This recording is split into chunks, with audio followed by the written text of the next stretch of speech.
next Wednesday. Where's Karen? She was right here. Everyone is on high alert. That dude's out of control. Wait, what? For the heart-pounding mid-season finale. This is not a personal project. Maybe this is not the place for you. Karen is gone and she left a note. She left a note. What did it say? So expect You want to go there? the unexpected. What the hell are you doing here? Tyler Perry's Sistas mid-season finale next. Okay, folks, you just saw the trailer for next Wednesday, September 24th. Season 9, Episode 11, the mid-season finale. Surprise, surprise. Now, unfortunately, this season, it really went downhill. Around episode 5 or so, it just lost momentum. It started off really promising, but I think that with the show going on hiatus soon, it's probably the break we need. I don't really have high expectations given the fact that the penultimate episode, episode 10, wasn't that great. I gave it a 2. I've been giving out really low scores lately and I hate it. No, I don't count episode 9 where I gave it like a 10 out of 10 just because the Hayden finding out about Fatima's pregnancy made me laugh, because actually the episode was like a 3, but yeah. But hey, side note, if you saw the official Sistas page post about this, they are having an official mid-season finale watch party in Brooklyn, New York next week. I've already mentioned it a few times in live streams. I did get an invite, a personal invite, but I don't have the funds to go, so I'm going to have to miss out. But if you do go, hey, take some pictures. Let me see, the good time you had. I believe they just revealed that, I'm going to say the character names. Zach, Fatima, Maurice, Danny, and Pam will be there. So it's a cool fan meet and greet. So have a good time, be safe, and let me know if you went. Let me know how it goes. Now, let's talk about the synopsis. Everyone's problems have to be put on hold when one of their own goes missing. The circumstances of this disappearance causes all of them to fear the worst. And if you guessed Karen, you're right. Leading up to this episode, I'm like, okay, so Andy, no, they already abducted her in the finale last season. Danny doesn't make sense. And it was a toss-up between Sabrina and Karen, because Karen disappearing makes sense. Sabrina is iffy. It's kind of like, well, one of those guys she hooked up with, or maybe even Rich snatches her up. But it is Karen, because we see her holding her baby, telling her mom how beautiful the baby is. And then there's a moment where the baby's in the crib, and I don't know what Karen is saying. I listened to the trailer on 3 different platforms, but I couldn't make it out. But essentially, she ups and leaves. Now, I don't know if she brings the baby. I don't know if she takes the baby with her. I'm going to say no. I'm going to say she holds the baby. Miss Lisa possibly steps out for whatever reason, probably to get some more groceries. And then Aaron comes back, and where's Karen? And Lisa's like, she was right here. So they go searching, and that's when Aaron finds a note in the crib. And that's when he makes a phone call, because him and Lisa read it, and he calls, I believe, Danny. She and Sabrina are out at dinner, and remember, this is after, Danny deposits that settlement check. So, she did say, we're going out tonight. And she's like, yeah, Karen is gone, and she left a note. What did it say? So, I don't know.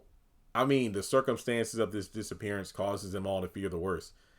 Do you think it was a self-deletion note? I hope not. Look, I'm not the biggest Karen fan, but still, like, if she went out like this, that would be, wow. Dang. Because remember, she's been feeling like a failure. She goes to the salon and finds it in shambles. She finally holds her baby, but I feel like in looking at her baby and, the beauty and faith and whatnot, she just feels like more lost. Like, I don't think I'm fit enough to take care of you and this, that, and the third, and then possibly ends up deciding it's best for her to go and never come back. I'd hate to have that happen, but you just never know. So aside from that, we go over to Andy going at it with Benson. Benson calls her out yet again for pursuing this case, and she's like, look, this is not a personal project. Well, maybe this isn't the place for you. Low-key suggesting that, Andy, if you pursue this case against Dr. Cruz, you're about to be fired. And the people are like, well, isn't she one of the partners just like them? Well, what is she managing or not managing partner? Okay, here's my stance on this. In terms of business practices, it's kind of like, you know, just because she's a partner, that doesn't mean she can't be like outvoted for something, because keep in mind, Andy is a partner, but she is the youngest partner. What I mean by youngest is, well, technically I do think by default she is the youngest, because, well, when she went to the board meeting, all the partners were old white men. So, you know, and Robin's the owner, but yeah, old white men.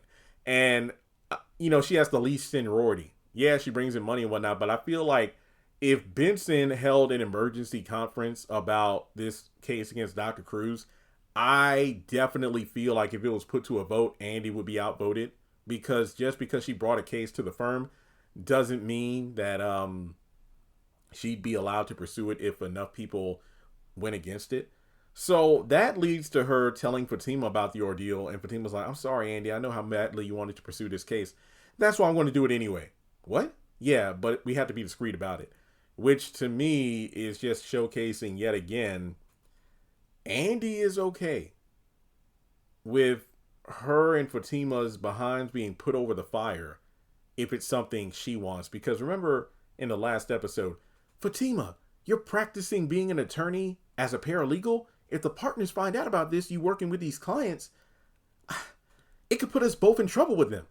But now you have direct orders from a partner with far more seniority than you, demanding you drop this case. But you're deciding you're going to do it with Fatima's help behind their backs. Andy, if Benson finds out, I'm pretty sure you two could be in a lot of trouble. But it's only okay for Fatima to do things shifty and whatnot, so long if it serves your purpose. And that is all I am going to say about that. Now, to round out the trailer breakdown, we have Fatima getting a phone call, somebody saying that dude's out of control. I'm sorry, I cannot tell who is talking. Either that is Chaz calling Fatima or is Zach calling Fatima. But given the fact that we have a moment where Fatima comes to the house, Zach is inside, she slams the door, and you want to go there? So I'm like, what are they bickering about? Here's something I think, though. I feel like in the heat of this argument, Zach is going to bring up the whole being relieved about the stillborn thing, and that's going to catch Fatima off guard. But Chaz decides to pop up out of nowhere, and Fatima's like, Chaz, what are you doing here? And then that's when Zach comes out saying, yeah, I want to know the same thing. And you know Chaz is up to no good because he's licking his lips, rubbing his hands together, and I'm like, oh, snap. So Zach, if he gets into a fight now, okay, well, dude had it coming. Came up over on his property. Yeah. So in a nutshell, that is the final trailer breakdown for the first half of season 9. Please like and subscribe. I'd really appreciate it. If you would like to donate to the channel, Cash App, PayPal, Zelle, I'll either have it on screen now or you can go to the description box. Thanks to those who donated last night during the live stream. I appreciate that. And once again, if you are able to go to Brooklyn, New York to watch the mid-season finale during the watch party, I hope you have a good time, and please tell me how it went. You know, what was it like meeting the cast and things like that, and meeting other fans. So with that being said, I'll catch you in the next video.